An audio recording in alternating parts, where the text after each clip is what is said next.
Well, this is not how I thought my Camino Portuguese preparations would look like. I fly to Portugal tomorrow. The fires in Spain and Portugal are still in the news. My shoes are worn out, my bag is not packed, and I'm wearing my silly hat in an IKEA car park. More about that later. And honestly, I'm starting to panic just a little. Let me tell you where I'm at, and maybe you can help me out on a few things before I go. First, the big unknown.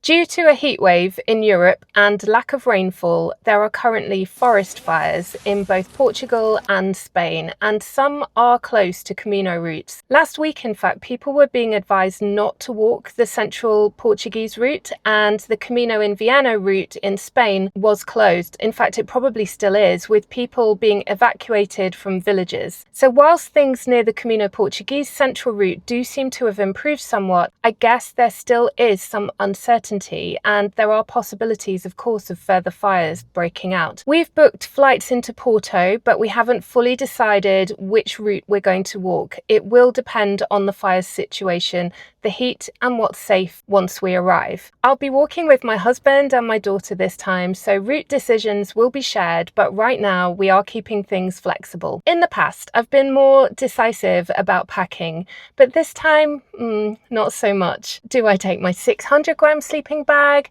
my silk liner, which, by the way, cost twice as much as my sleeping bag and was a last-minute Amazon purchase? What do I do? Now I've driven to IKEA on the way to the hairdressers, hence the hat, to buy a £3 lightweight blanket to go over my sleeping bag in case I'm too cold with just a liner. Last night I remembered that IKEA sold these, and I think the combined weight of the liner and the fleece blanket will be less than my sleeping bag, so I'm gonna give that a go and see if that will be more comfortable for the conditions. And yes, in addition, I have been making a few last-minute Amazon purchases, and my gear is still a little all over the place. I know some of you who are minimalists would say, just take less.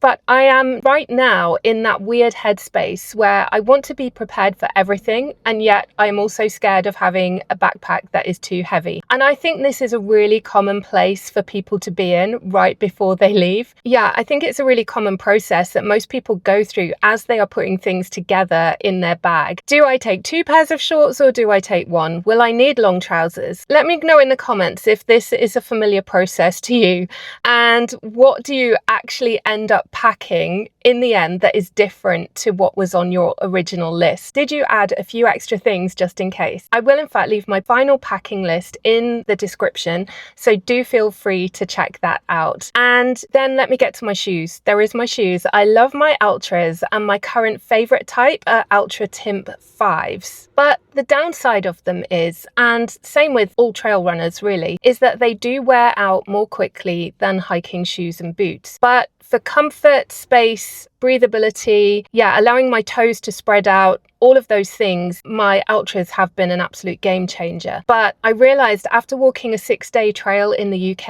a few weeks ago, and I've been wearing them for regular dog walks at home for the past months, the heel has started to wear down on the inside of the shoe, and I've left it too late to buy a replacement pair in my size. So I am just going to make do and carry blister plasters just in case the worn sections start causing me any problems.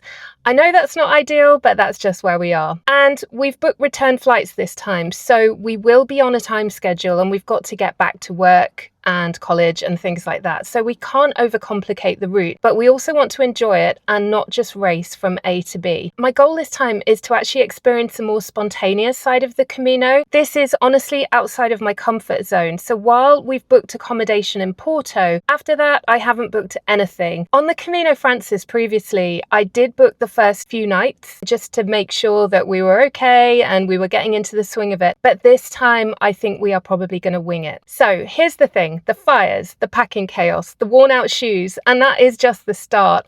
I honestly have no idea what is going to happen when we land in Porto.